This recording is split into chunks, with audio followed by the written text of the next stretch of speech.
إن الحمد لله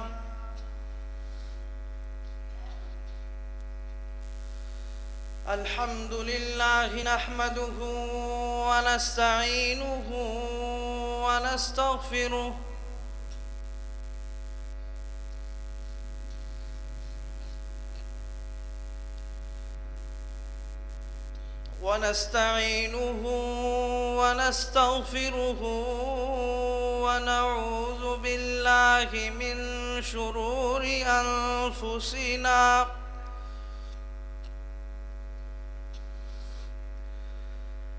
ونعوذ بالله من شرور أنفسنا ومن سيئات أعمالنا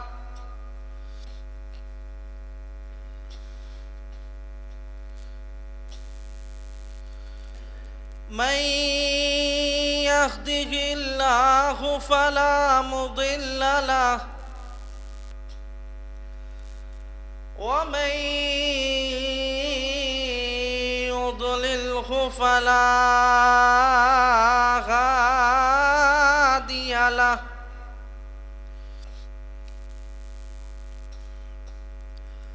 قال الله تبارك وتعالى إن الله وملائكته يصلون على النبي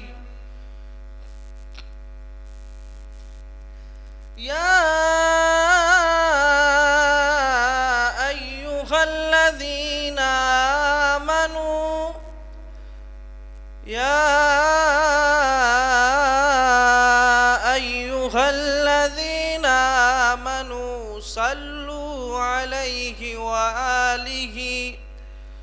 صلوا عليه وسلموا تسليما يا أيها الذين آمنوا صلوا عليه وسلموا تسليما اللهم صل على محمد وعلى آل محمد كما صليت على إبراهيم وعلى آل إبراهيم إنك حميد مجيد اللهم بارك على محمد وعلى آل محمد كما باركت على إبراهيم وعلى آل إبراهيم إنك حميد مجيد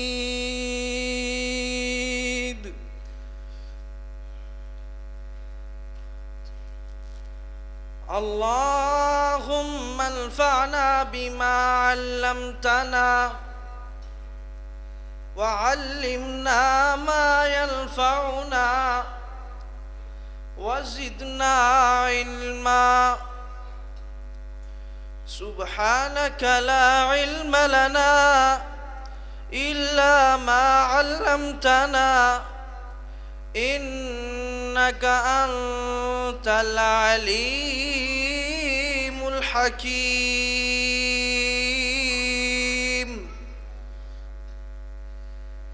أعوذ بالله السميع العليم من الشيطان الرجيم بسم الله الرحمن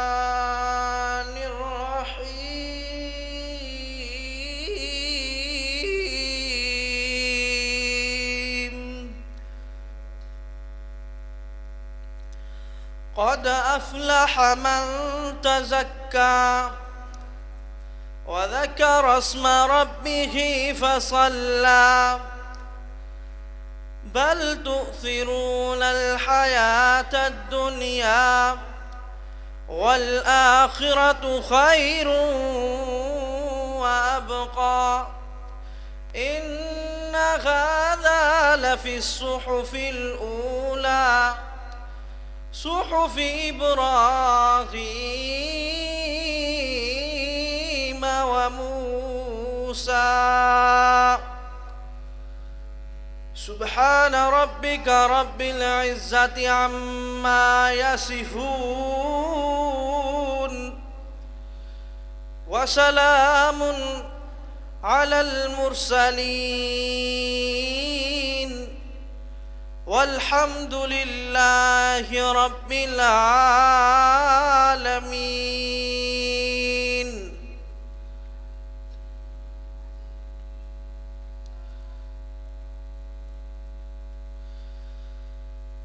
انسان کا جسم کیا ہے؟ انسان کا جسم کیا ہے جس میں ہے شیدا جہاں؟ انسان کا جسم کیا ہے جس میں ہے شیدا جہاں؟ ایک مٹی کی عمارت ایک مٹی کا مکان، ایک مٹی کی عمارت ایک مٹی کا مکان، خون کا گارا ہے جسم اس کا اور اینٹیں ہیں ہڈیاں، خون کا گارا ہے جسم اس کا اور اینٹیں ہیں ہڈیاں، چند سانسوں پہ کھڑا ہے یہ خیالی آسماں، موت کی پرزور آندھی اس سے جب ٹکرائے گی، موت کی پرزور آندھی، موت کی پرزور آندھی اس سے جب ٹکرائے گی، دیکھ لینا یہ عمارت ٹوٹ کر گر جائے گی۔ ہر قسم کی حمد و ثنا اللہ رب العالمین احکم الحاکمین، داتا دستگیر پالنہار پروردگار غوث اعظم غریب نواز رب العالمین احکم الحاکمین دے واسطے تمام دیاں تمام تعریفاں، بزرگیاں بڑائیاں خاص ہیں۔ درود و سلام ہو امام الہدا، امام الانبیاء، قائد اعظم، مرشد اعظم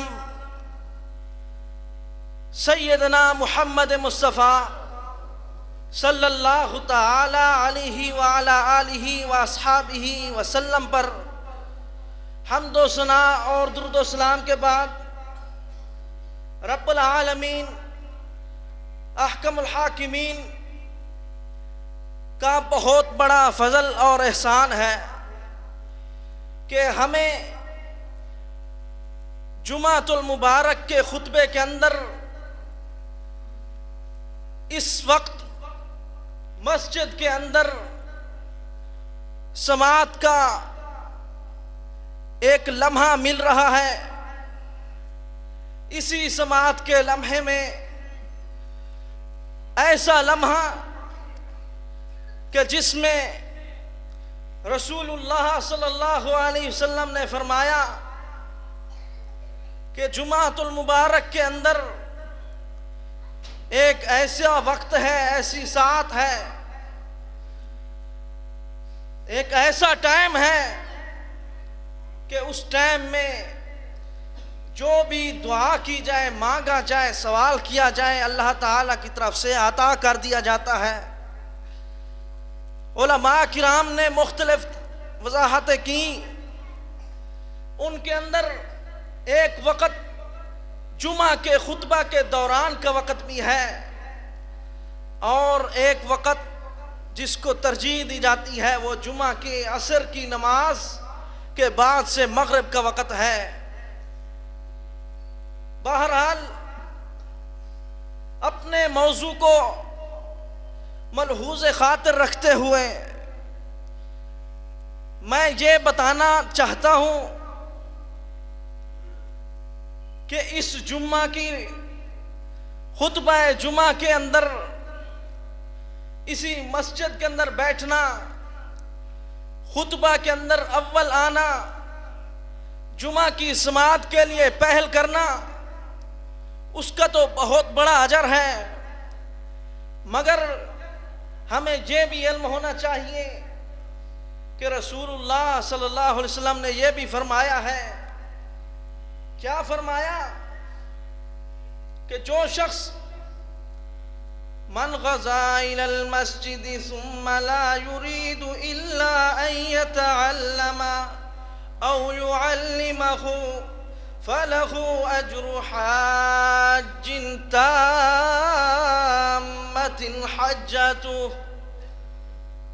کہ جو شخص مسجد کے اندر آتا ہے، مسجد کے اندر آ کے اس کا بیٹھنا، اس کا خطبہ سننا، اس کی نیت کے اندر یہ چیز ہے کہ میں نے جمعہ سننا ہے، میں نے درس سننا ہے، میں نے کچھ سنانا ہے، میں نے سننا ہے، یا میں نے علم پڑھنا ہے، یا میں نے علم پڑھانا ہے، تو رسول اللہ صلی اللہ علیہ وسلم نے اس بندے کے لیے کیا کہا؟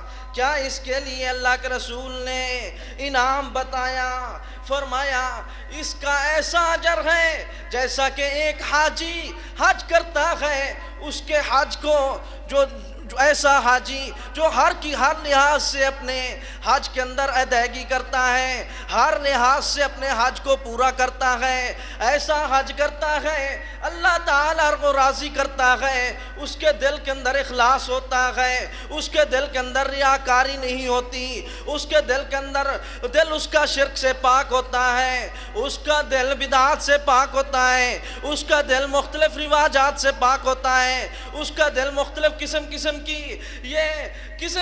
کی اپنے طریقے اور رواجات سے، رسومات سے پاک ہوتا ہے، تو یہ بندہ اللہ تعالیٰ کے ایسے ہے جیسا کہ ایک حاجی پورا حج کرتا ہے، اللہ تعالیٰ اس کو اجر دیتا ہے۔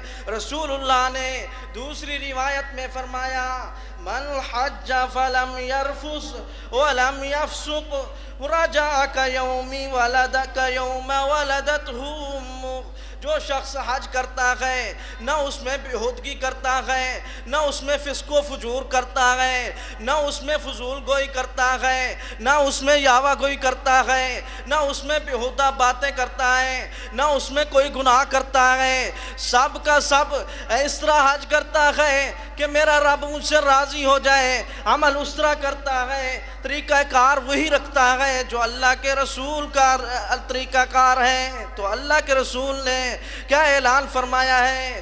رَجَعَكَ يَوْمَ وَلَدَتْهُ أُمُّهُ، وہ حج سے ایسے آیا ہے جیسے کہ آج ہی اس کی والدہ نے اس کو جنا ہے۔ یہ کس بندے کے لیے اجر ہے؟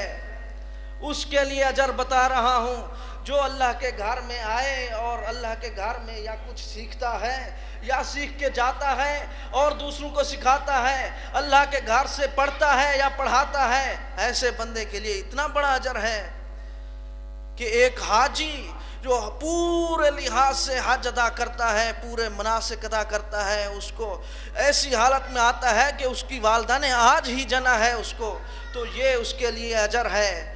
ایسا اجر کیا ہمیں نہیں چاہیے؟ ہم بھی اپنی گریبان کے اندر جھانکیں، اپنے پہلو کے اندر، اپنے گھر بار کے اندر، خاندان کے اندر، اپنی اولاد کے اندر یہ چیزیں ضرور لحاظ رکھیں۔ یہ بچوں کو خاموش کرائیں یا باہر نکال دیں. تو بات کرنے کا مقصد کیا ہے؟ مسجد کی اتنی بیٹھنے کی اور سماعت کرنے کی، علم حاصل کرنے کی اتنی اجر ہے. اس کے بعد اصل موضوع کی طرف آتا ہوں کہ ہمارے اندر ہر بندہ جذبہ رکھتا ہے کہ مجھے کامیابی مل جائے، مجھے کامیابی اور کامرانی مل جائے، میں فوز و فلاح کے اندر چلا جاؤں. اور کوئی شخص چاہتا ہے کہ مجھے کامیابی ملے. ایک تاجر چاہتا ہے کہ میری فیکٹریاں زیادہ ہوں. ایک تاجر چاہتا ہے کہ میرے یہ پرافٹ اور میرے کاروبار کے اندر اضافہ ہو. ایک طالب علم چاہتا ہے کہ میری پہلی فرسٹ پوزیشن آئے، وہ بھی اپنی کامیابی چاہتا ہے. تاجر بھی اپنی کامیابی چاہتا ہے. اور ایک کھلاڑی اپنا جب کھیل کھیلتا ہے تو اس کے دل کے اندر بھی یہی ہے کہ مجھے ٹرافی ملے. اور ایک شخص ویزا لیتا ہے، اس کے دل کے اندر بھی یہ سوچ ہے کہ مجھے ویزا مل جائے اور میں کامیاب ہو جاؤں گا. یہ کہتا ہے میں کھیل میں اول آؤں تو میں کامیاب ہو جاؤں گا. تاجر کہتا ہے کہ میرا کامیابی اس میں پوشیدہ ہے کہ میرا کاروبار زیادہ سے زیادہ ہو جائے، میری فیکٹریاں ہو جائیں تو میں کامیاب ہو جاؤں گا. طالب علم کہتا ہے کہ میری پوزیشن آ جائے اور اے گریڈ اور فرسٹ اول پوزیشن لے جاؤں تو میں کامیاب ہو جاؤں گا. بات کا مقصد یہ ہے کہ کامیابی، اصل کامیابی کیا ہے، وہی کامیابی بتانے کا مقصد ہے کہ اصل کامیابی کیا ہے. اصل کامیابی رب العالمین، احکم الحاکمین، داتا دستگیر، پالنہار پروردگار، غوث اعظم غریب نواز اللہ رب العالمین احکم الحاکمین نے قرآن کریم کے اندر، فرقان حمید کے اندر، دلوں کے نور کے اندر، جینے کے شعور کے اندر اللہ تعالی نے اپنے کلام مبین کے اندر فرمایا فَمَنْ زُحْزِحَ عَنِ النَّارِ وَأُدْخِلَ الْجَنَّةِ فَمَنْ زُحْزِحَ عَنِ النَّارِ وَأُدْخِلَ الْجَنَّةَ فَقَدْ فَازَ وَمَا الْحَيَاةُ الدُّنْيَا إِلَّا مَتَاعُ الْغُرُورِ. اصل کامیابی رب العالمین احکم الحاکمین نے فرمایا جو شخص جہنم سے بچ گیا، جہنم سے بچا لیا گیا، اپنے آپ کو جہنم سے نکال گیا، اپنے آپ سے وہ ایسے عمل کرتا ہے کہ جہنم سے بچ جاتا ہے، عمل کر کے جہنم سے بچتا ہے، رب العالمین کی آگ سے بچ جاتا ہے. وَأُدْخِلَ الْجَنَّةِ جنت کے اندر داخل ہوتا ہے. کیا ہو گیا ہے؟ اس کا انعام کیا ہے؟ فَقَدْ فَازَ، وہ کامیاب ہو گیا، وہ کامیاب ہو چکا، وہ کامیابی پا چکا، اس کو یقینی خبر مل چکی، وہ کامیابی پا چکا. اور آگے کامیابی، کیسی کامیابی؟ وَمَا الْحَيَاةُ الدُّنْيَا إِلَّا مَتَاعُ الْغُرُورِ. دنیا کی زندگی دھوکے کا سامان ہے. یہ دنیا دار ہے، تاجر تجارت کرتا ہے دنیا کے لیے، اس کی دنیا زیادہ ہو جائے گی. طالب علم پڑھتا ہے، اس کو دنیا کے اندر لوگ کہیں گے بڑا ذہین و فطین تھا. اور ایک کھلاڑی اپنا کھیل کھیلتا ہے تو اس کو لوگ کہتے ہیں بہت بڑا کھلاڑی ہے. اور یہ اپنے کامیابی کے لوگوں نے، اپنے کامیابی کا لوگوں نے وتیرہ بنایا ہوا ہے. تو یہ کامیابی، اصل کامیابی کون سی ہے؟ جس نے آخرت کو ترجیح دے دی، جس نے دنیا کو چھوڑ دیا، جس نے دنیا کی خریداری ختم کر کے آخرت کی خریداری لے لی. تو وہ کامیاب ہو چکا. دنیا کا سامان دھوکے کا سامان ہے. تو کیسی آگ ہے؟ رسول اللہ صلی اللہ علیہ وسلم نے وضاحت فرمایا ان اجسامکم علی النار لا تقوی، بے شک تمہارے جسم اس آگ کو برداشت نہیں کر سکیں گے، اس آگ جہنم کی آگ کو برداشت نہیں کر سکتے. اور ایک اور روایت میں رسول اللہ نے فرمایا احرقت النار الف عام حتی بیزت، جہنم کی آگ کو گرم کیا گیا، اس کو گرم کیا گیا حتیٰ کہ وہ سفید ہو گئی. اور پھر فرمایا ثم احرقت الف عام حتی احمرت، پھر اس کو 1000 سال گرم کیا گیا، 1000 سال گرم کیا گیا وہ سفید ہو گئی، 1000 سال پھر گرم کیا گیا وہ سرخ ہو گئی. ثم احرقت حتی اسودت، پھر جہنم کی آگ کو 1000 سال کے لیے گرم کیا گیا یہاں تک کہ وہ سیاہ ہو گئی. 1000 سال گرم کیا گیا تو وہ سفید رہی، پھر 1000 سال گرم کیا گیا وہ سرخ ہوئی، پھر 1000 سال گرم کیا گیا وہ سیاہ ہو چکی. تو اس آگ کا اندازہ لگاؤ. اس آگ کے لیے رب العالمین احکم الحاکمین نے قرآن کریم کے اندر فرقان حمید کے اندر اپنی پیاری عظمت و شان مقام و احترام والی کتاب مبین کے اندر کیا فرمایا؟ یا ایھا الذین آمنوا قوا انفسکم واہلیکم نارا وقودها الناس والحجارة عليها ملائكة غلاظ شداد لا يعصون الله ما أمرهم ويفعلون ما يؤمرون.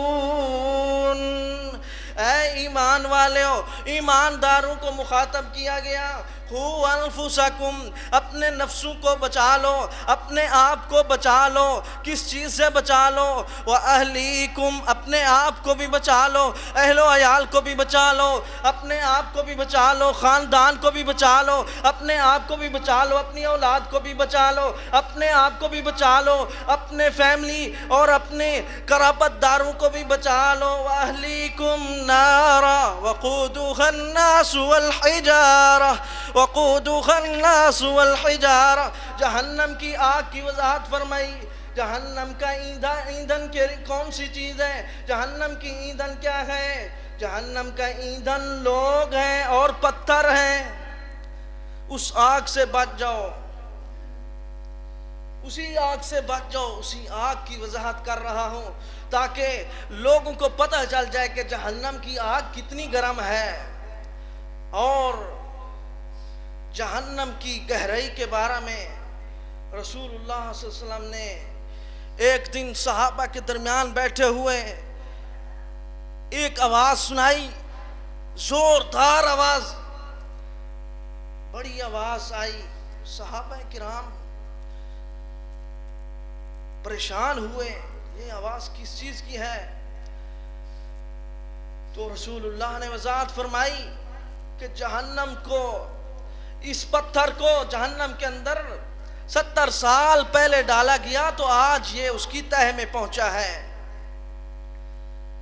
جہنم کی گہرائی، اور جہنم کی گہرائی کے بارے میں جن کی سکونت قرآن نے کہی ہے وہ منافقین ہیں. ان المنافقین فی الدرک الاسفل من النار. اور منافقین کی زیادہ تر علامات آج کے اس دور میں یہ نظر آتی ہیں کہ وہ دیندار لوگوں کا مذاق اڑاتے ہیں جیسا کہ پہلے لوگ اڑاتے تھے. وہ دیندار لوگوں سے مذاق کرتے ہیں. یہ ہے جو اللہ تعالیٰ کے دین کے علمبردار ہیں ان کے ساتھ استہزاء کرنے والے، اور وہی لوگ ہیں جو نمازوں میں سستی کرنے والے ہیں۔ اسی وجہ سے رب العالمین نے فرمایا وَإِذَا قَامُوا إِلَى الصَّلَاةِ قَامُوا كُسَالَىٰ يُرَاءُونَ النَّاسَ، جب نماز کی طرف آتے ہیں سستی میں آتے ہیں، لوگوں کو دکھاوا کرتے ہیں کہ ہم بھی نمازی ہیں، ریاکاری کرتے ہیں، شرک کرتے ہیں، لوگوں کی عبادت کرتے ہیں۔ دکھاوا لوگوں کی عبادت ہے، رب کی عبادت نہیں۔ رب کی رضا اس وقت ہوگی جب ہمیں کامیابی ملے گی، جو منہج صحابہ نے اپنایا اس وقت رب کی رضا ہوگی، جو منہج ہمارے اللہ کے رسول کے بعد تابعین نے منایا، صحابہ نے منایا، محدثین نے منایا، اسلاف نے منایا، وہ منہج ہمیں اپنانا ہوگا، پھر کامیابی کے راستے پہ ہم ہمکنار رہیں گے۔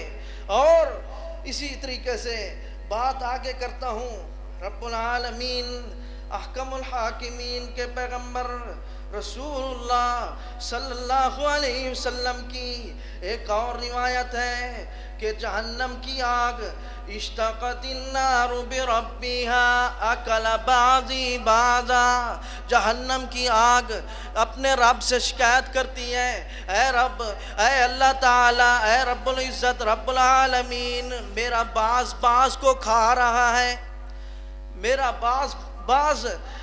بعض حصہ بعض کو کھاتا ہے، اور ایسی آگ جو آپ سے برداشت نہیں ہونی۔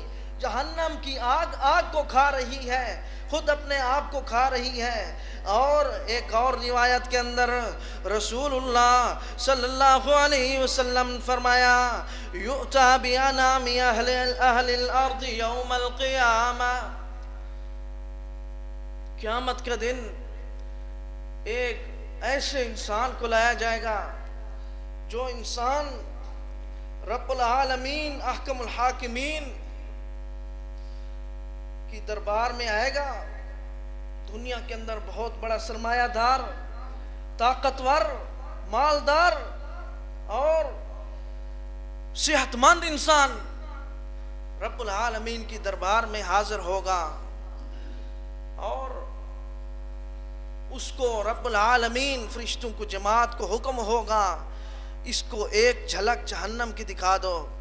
اس کو ایک جھلک جہنم کی دکھائی جاتی ہے، پھر اس سے سوال کیا جاتا ہے اے مالدار صحت مند انسان، اے طاقتور انسان، سرمایہ دار انسان، بڑی روب و دبدبہ اور بڑی شان و شوکت، تو اس کو احتشام سے تو دنیا کے اندر رہتا تھا، عیش و عشرت سے رہتا تھا، تو یہ بتا جہنم کے دیکھنے کے بعد کیا تو نے کبھی کوئی خوشی دیکھی ہے؟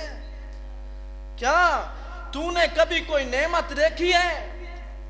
تو وہ اسی وقت انکار کرتا ہے، نہیں، میں نے کبھی کوئی نعمت ہی نہیں دیکھی اور میں نے کوئی خوشی دیکھی ہی نہیں۔ تو دیکھیے یہ ایسی جہنم، کیا ہم اس جہنم سے نہ بچیں؟ کیا ہم اس جہنم سے غور کریں؟ کیا ہم اس جہنم سے اپنا بچاؤ اور اپنا تحفظ نہ رکھیں؟ جو جہنم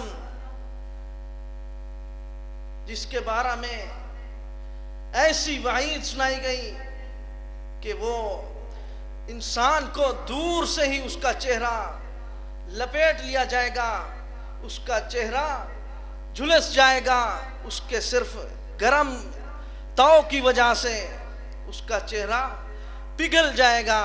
تو دیکھیے ایسی جہنم ہے، اس کے بچاؤ کے لیے ہمیں کچھ سوچنا ہوگا۔ تو میں 2-4 صحابہ سے مثالیں دوں گا، صحابہ کے منہج سے۔ منہج صحابہ کیا تھا؟ صحابہ کا منہج کیا تھا؟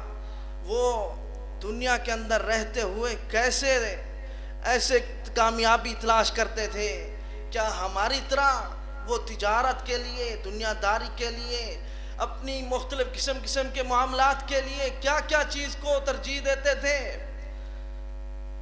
دیکھیے، سب سے پہلے انصار صحابہ کی بات کرتا ہوں۔ انصار وہ صحابہ ہیں جن کے بارے میں رسول اللہ نے فرمایا، آیت الانصاری آیت الایمان حب الانصار و آیت النفاق بغض الانصار۔ انصار صحابہ، انصار وہ صحابہ ہیں جو مہاجرین کی ہیلپ کرتے ہیں، مدد کرتے ہیں۔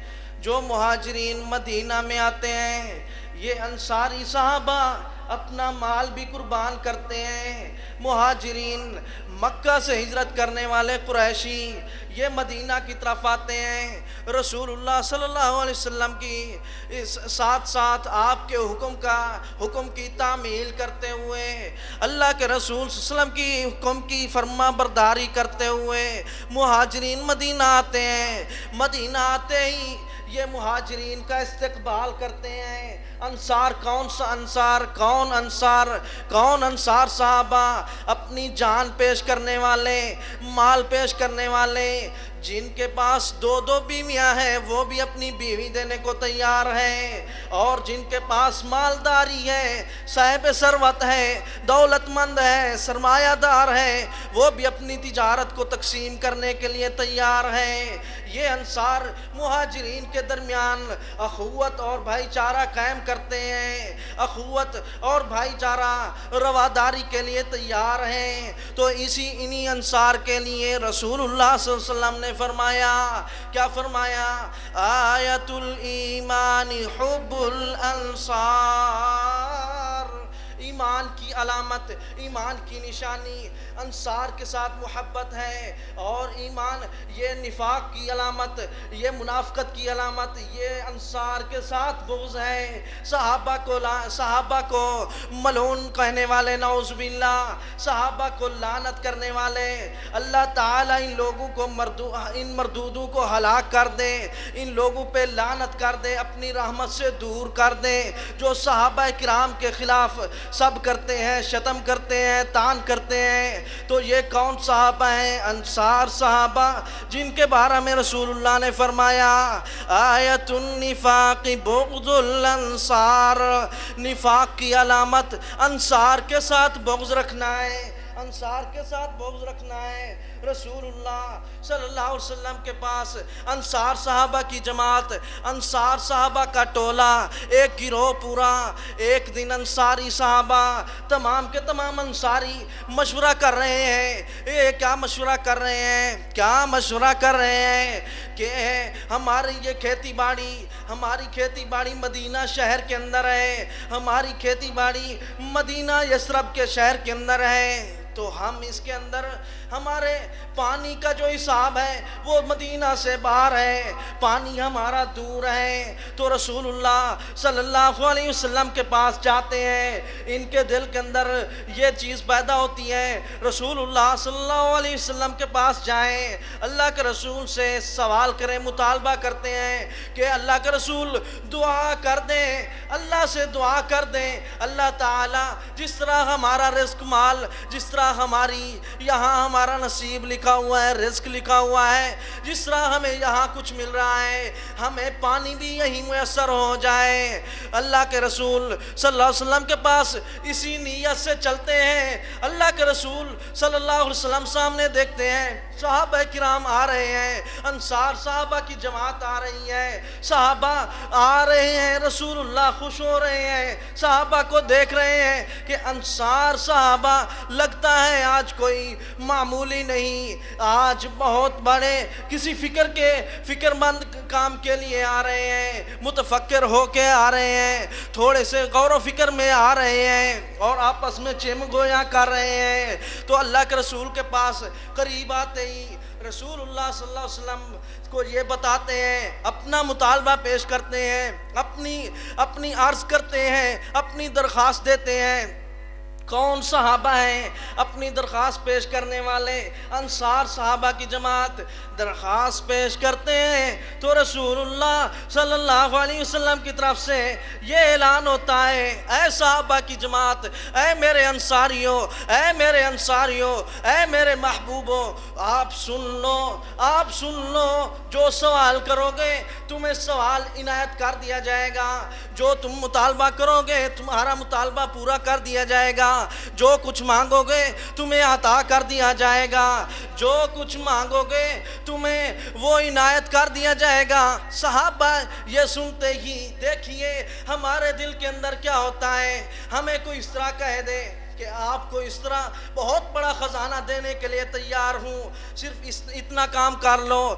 صحابہ کرام نے اللہ کے رسول صلی اللہ علیہ وسلم سے یہ چیز سنی اور فوراً ان کے دل کا اندازہ لگا لو، اپنے دل کا حساب بھی کر لو، ہمارے دل کے اندر کس چیز کو ترجیح دی جاتی ہے، ہم کس چیز کو ترجیح دیتے ہیں، ہم کس چیز کا مطالبہ کرتے ہیں، ہمارے دل کے اندر کون سی چیز نے محبت رکھی ہوئی ہے، کس چیز کی محبت ہمارے دل کے اندر رکھی گئی ہے۔ اور صحابہ کا منہج دیکھیے، صحابہ کا یہ منہج دیکھیے، صحابہ کہتے ہیں اللہ کے رسول آپ نے اتنی بڑا ہمارے لیے یہ ایک بہت بڑا چانس رکھا ہے کہ ہمیں آپ تھوڑا سا موقع دیں، تھوڑی سی مہلت دیں، تھوڑا سا وقت دیں، تھوڑا سا ٹائم دیں، ہم سوچ لیں۔ صحابہ ایک طرف ہو کے اللہ کے رسول سے اجازت لے کر مشورہ کر رہے ہیں، آپس میں باتیں کر رہے ہیں۔ ایک نوجوان کہتا ہے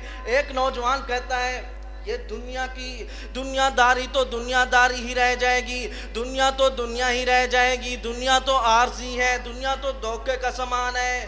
نوجوان انصاری کہتا ہے اے صحابہ، اے میرے دوستوں، اے میرے یاروں، سن لو، اللہ کے رسول سے اس چیز کا مطالبہ کرتے ہیں جو ہمارے لیے ہماری آخرت کے اندر کامیابی کا سبب بن جائے، آخرت کے اندر کامیابی کا ذریعہ بن جائے۔ صحابہ کرام کو کہتا ہے ہم مغفرت کی بخشش کی دعا اللہ کے رسول سے کروا لیتے ہیں، ہماری بخشش ہو جائے، ہمیں نہیں چاہیے یہ پانی، نہیں چاہیے یہ کھیتی باڑی، نہیں چاہیے یہ دولت، نہیں چاہیے یہ تجارت، نہیں چاہیے یہ قسم کی مالداری، نہیں چاہیے، ہمیں کیا چاہیے؟ ہمیں آخرت کے اندر اللہ تعالیٰ کے ہاں کامیابی چاہیے، بخشش چاہیے، اللہ کی رضا چاہیے، اخلاص چاہیے، اللہ تعالیٰ کے ہاں خوشنودگی چاہیے۔ دنیا کے اندر جو تنگی ہو برداشت کرنے کو تیار ہے، آخرت کے اندر اللہ تعالیٰ کے ہاں سرخ روئی مل جائے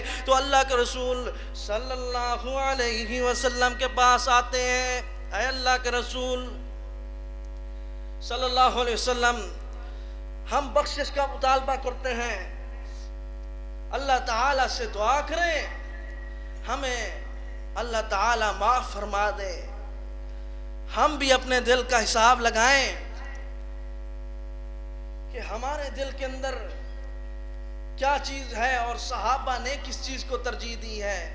وہ آئے تھے پانی کے طلب کے لیے، پانی مانگنے کے لیے، اپنی کھیتی باڑی کو سیراب کرنے کے لیے، مگر اعلان سن کے رب العالمین کے پیغمبر کا ایک بہت بڑا، یہ اتنا بڑا چانس سن کے وہ کہتے ہیں ٹائم دیجئے، ہم کچھ سوچ لیں، اپنی آخرت کا سودا کر رہے ہیں، دنیا کو چھوڑ رہے ہیں، آخرت کی خریداری کر رہے ہیں۔ ہمارے دل کے اندر بھی ہونا چاہیے کہ ہم بھی اپنی آخرت کے خریدار بنیں، آخرت کا سودا کریں، آخرت کو ترجیح دیں۔ تو کس طرح ترجیح ہوگی؟ اللہ کے رسول صلی اللہ علیہ وسلم ہاتھ اٹھاتے ہیں، فرماتے ہیں اللہم اغفر للانصار، اللہم اغفر للانصار ولی ابناء الانصار ولی ابناء الانصار ولی نساء الانصار۔ اے اللہ تعالیٰ، انصار کی مغفرت فرما، ان کے بیٹوں کی مغفرت فرما، ان کے پوتوں کی مغفرت فرما، اور ان کی خواتین کی، ان کی عورتوں کی مغفرت فرما۔ رسول اللہ صلی اللہ علیہ وسلم یہ دعائیں کر رہے ہیں، اسی دعاؤں کے درمیان صحابہ کے درمیان محبت پیدا ہوتی ہے۔ کن لوگوں کی محبت پیدا ہوتی ہے؟ جن کی ہمارے ہاں کوئی ترجیح نہیں ہوتی، اپنے ملازموں کو، اپنے چاکروں نوکروں کو یاد کر رہے ہیں، خادمین کو یاد کر رہے ہیں۔ رسول اللہ صلی اللہ علیہ وسلم کو کہتے ہیں، اے اللہ کے رسول، وَلِمَوَالِ الْأَنصَارِ، اللہ کے رسول، ہمارے غلام، ہماری ہیلپ کرنے والے، ہماری مدد کرنے والے، ہمارے ساتھ چلنے والے، ہمارے ہر قسم کے معاملات میں رہنے والے، ہمارے ساتھ ساتھ ہمارے خدام، ہمارے خدمت گزار، ہمارے دن و رات کے ساتھ رہنے والے، ان کے لیے بھی مغفرت کر دیں۔ انصاری اپنے غلاموں کے لیے بھی مغفرت کروا رہے ہیں۔ رسول اللہ صلی اللہ علیہ وسلم فرماتے ہیں، وَلِمَوَالِ الْأَنصَارِ، اے اللہ تعالیٰ انصار کے غلاموں کی بھی مغفرت فرما دے۔ انصار کے غلاموں کی بھی مغفرت کر دی جاتی ہے۔ تو دیکھیے، آئے تھے دنیا کی طلب کے لیے، وہ جا رہے ہیں آخرت کا سودا لے کر۔ دوسری بات دیکھیے، رسول اللہ صلی اللہ علیہ وسلم کے پاس ایک صحابی ایک دن ایک صحابی سوچتا ہے کہ دنیا کے اندر تو ویسے ہی فاقہ اور تنگی اور یہ پیٹ کا خالی رہنا، بھوک برداشت کرنا، راتیں تڑپ تڑپ کے گزارنا، یہ بکریوں کے چرواہے اور اونٹوں کے چرواہے، یہ چٹانوں پہ چلنے والے جن کے پاس کپڑے پورے نہیں ہیں، کھانا راشن پورا نہیں ہے، ایسی تنگی کے عالم میں ایک دن ایک صحابی سوچتا ہے۔ صحابی کا نام سیدنا ربیعہ بن کعب رضی اللہ عنہ ایک دن رسول اللہ صلی اللہ علیہ وسلم کے پاس آپ کی دروازے کی چوکھٹ کے سامنے بیٹھ جاتا ہے۔ اللہ کے رسول صلی اللہ علیہ وسلم کی دروازے کی چوکھٹ پہ بیٹھتا ہے۔ یہ صحابی ایک دن بیٹھتا ہے، پھر بیٹھتا ہے، ساتھ کروا یہ پانی بھی رکھا ہوا ہے، یہ لوٹا بھی رکھا ہوا ہے۔ کس لیے؟ مشکیزہ رکھا ہوا ہے۔ کیوں؟ اللہ کے رسول کو کسی ضرورت ہوگی، حاجت ہوگی، یہ پانی کی طلب ہوگی، اللہ کے رسول صلی اللہ علیہ وسلم کو کوئی کسی قسم کی کوئی حاجت ہوگی، تو میں آپ کا خادم بیٹھا ہوں۔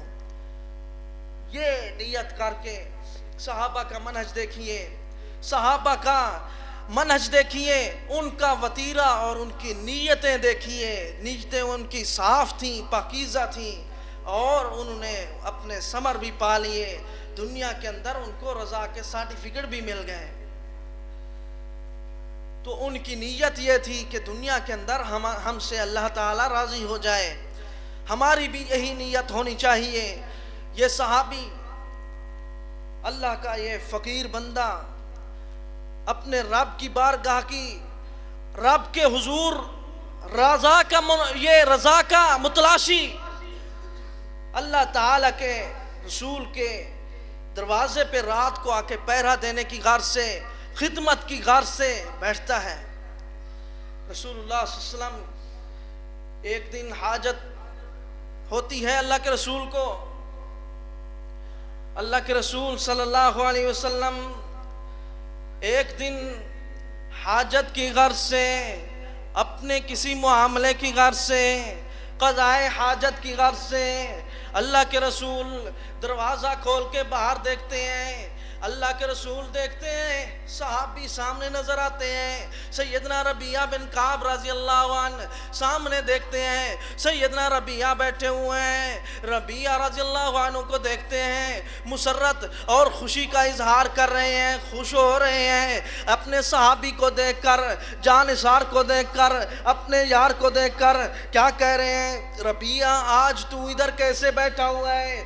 آج تو ادھر کیسے بیٹھا ہوا ہے؟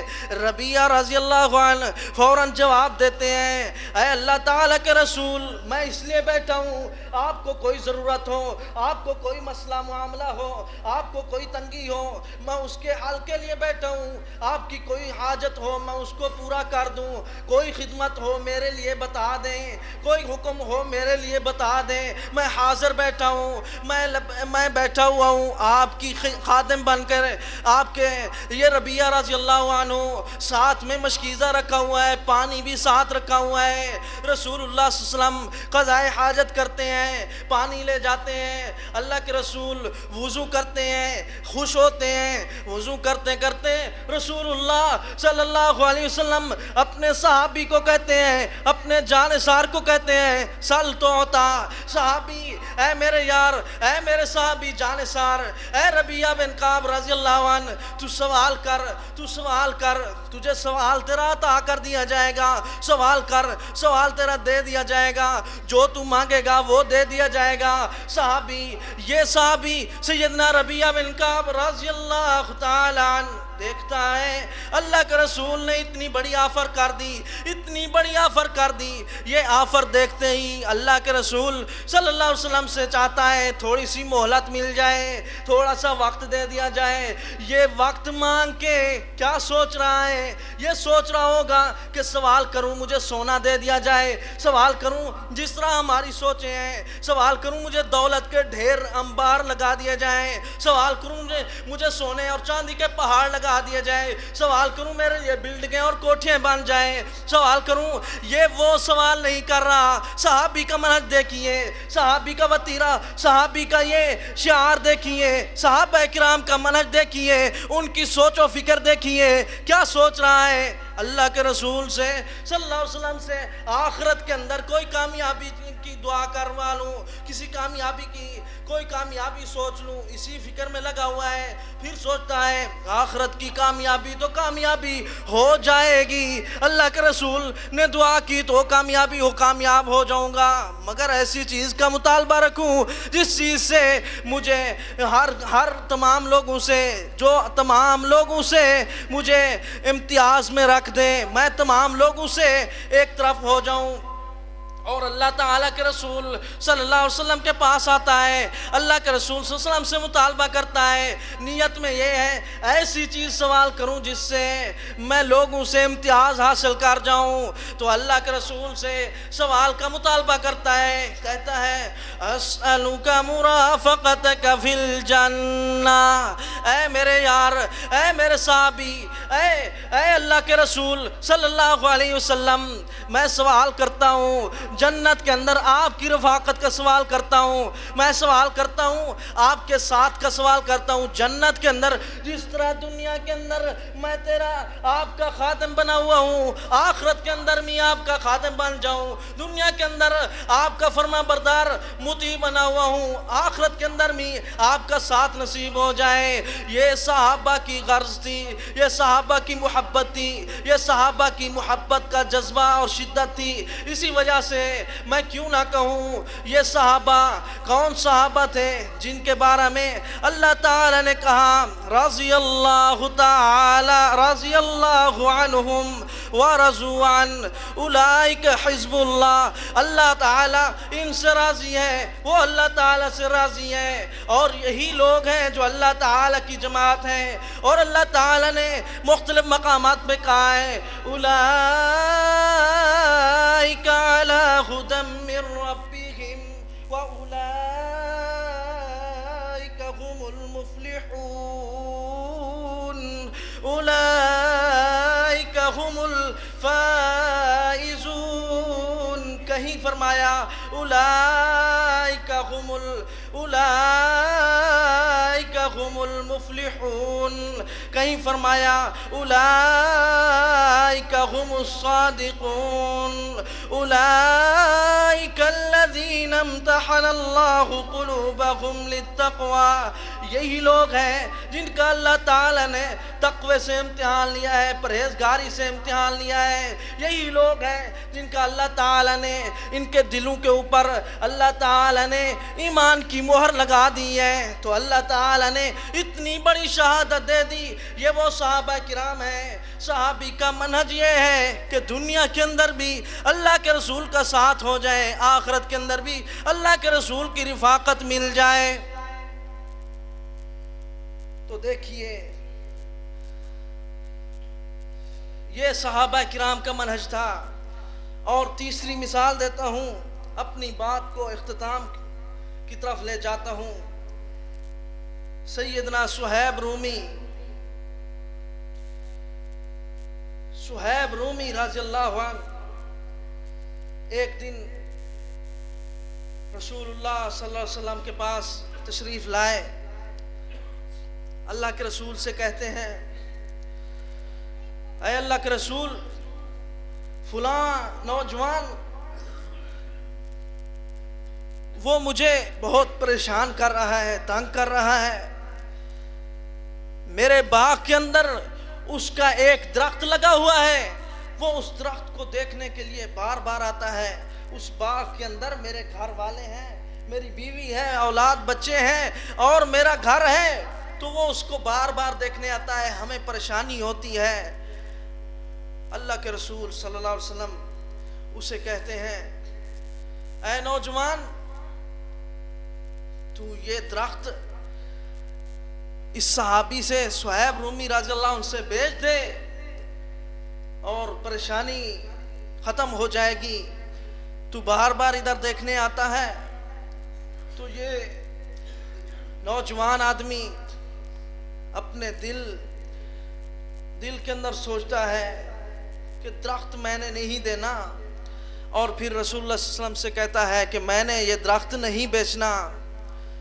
مگر اس کے بعد رسول اللہ صلی اللہ علیہ وسلم ایک اور اس کو آفر دیتے ہیں، جو آفر بہت بڑی آفر ہے۔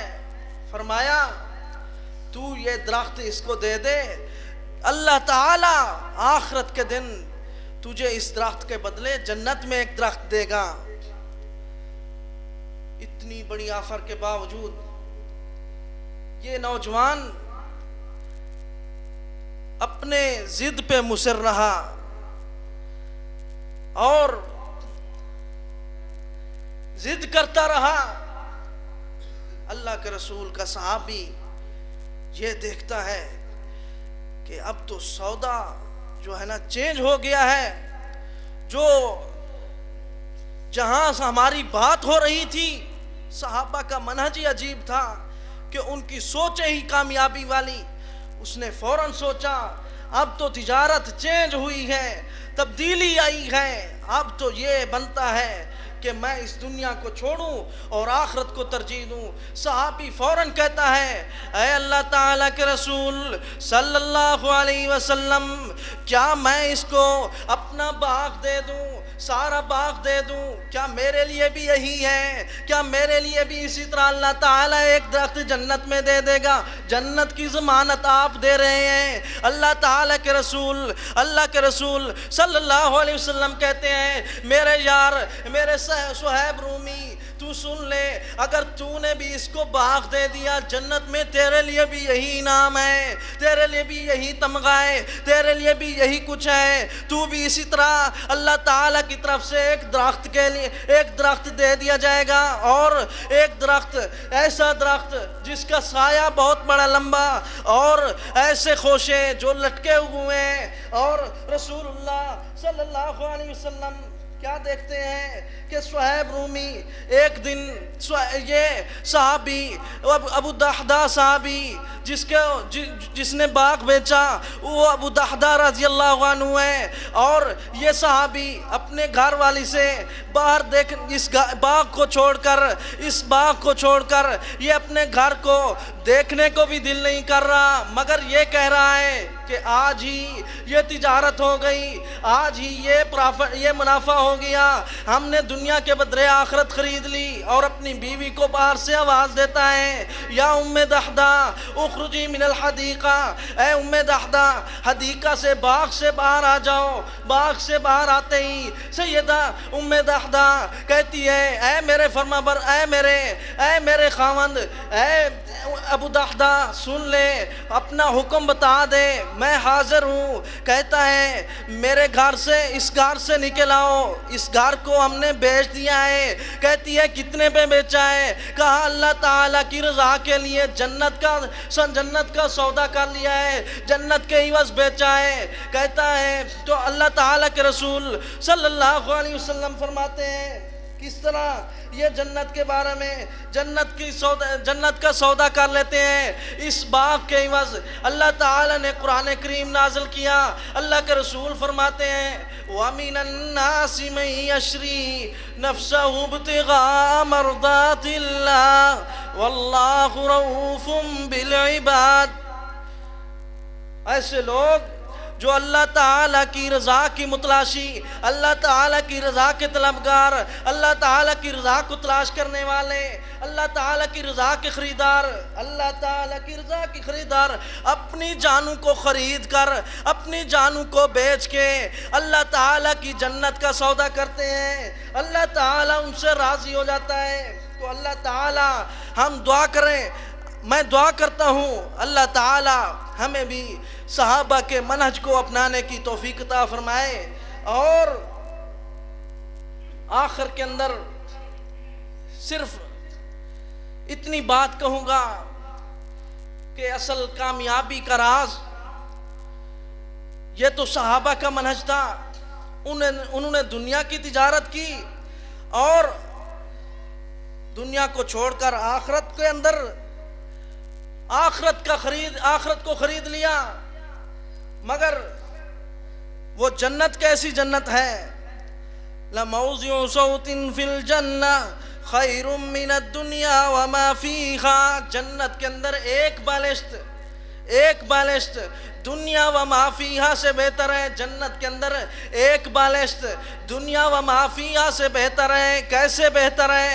جنت کے اندر ایک بالشت دنیا و ما فیہا، دنیا کے اندر جتنی تجارت ہو، دنیا کے اندر جتنی مال و متاع ہو، اس سے بھی بہتر ہے ایک بالشت۔ قابل غور بات یہ ہے کہ اخروی کامیابی کیسے ممکن ہے، آخرت کی کامیابی کیسے ممکن ہے؟ رب العالمین نے جو شروع میں نے آیت کریمہ پڑھی، فَمَنْ زُحْزِحَ عَنِ النَّارِ وَأُدْخِلَ الْجَنَّةَ فَقَدْ فَازَ وَمَا الْحَيَاةُ الدُّنْيَا إِلَّا مَتَاعُ الْغُرُورِ۔ رب العالمین کا شروع میں جو میں نے تلاوت کی، اللہ تعالی نے قرآن کریم میں فرمایا قَدْ أَفْلَحَ مَنْ تَزَكَّى وَذَكَرَ اسْمَ رَبِّهِ فَصَلَّى بَلْ تُؤْثِرُونَ الْحَيَاةَ الدُّنْيَا وَالْآخِرَةُ خَيْرٌ وَأَبْقَى۔ اے اللہ تعالی نے قرآن کریم کے اندر فرمایا تحقیق کامیاب ہو چکا وہ انسان جس نے اپنا تزکیہ نفس کیا، جس نے اپنے نفس کو پاکیزہ پاک و صاف کر لیا، جس نے اپنے دل کو پاک کر لیا۔ تزکیہ نفس کی اساس دل کے اندر ہے، دل کے اندر اخلاص ہو، دل کے اندر اللہ تعالیٰ کی رضا ہو، دل کے اندر اللہ تعالیٰ کی عبادت، اللہ کی رضا، ریاکاری سے پاک ہو، شرک کی غلاظت سے پاک ہو، اللہ کی توحید کے نور سے منور ہو، تو اللہ تعالیٰ کے ہاں روشنی ہی روشنی، جنت ہی جنت ہے۔ اللہ تعالیٰ نے قرآن کریم کے اندر فرمایا قَدْ أَفْلَحَ الْمُؤْمِنُونَ الَّذِينَ هُمْ فِي صَلَاتِهِمْ خَاشِعُونَ۔ ایک اور مقام پہ فرمایا قَدْ أَفْلَحَ مَنْ زَكَّاهَا وَقَدْ خَابَ مَنْ دَسَّاهَا۔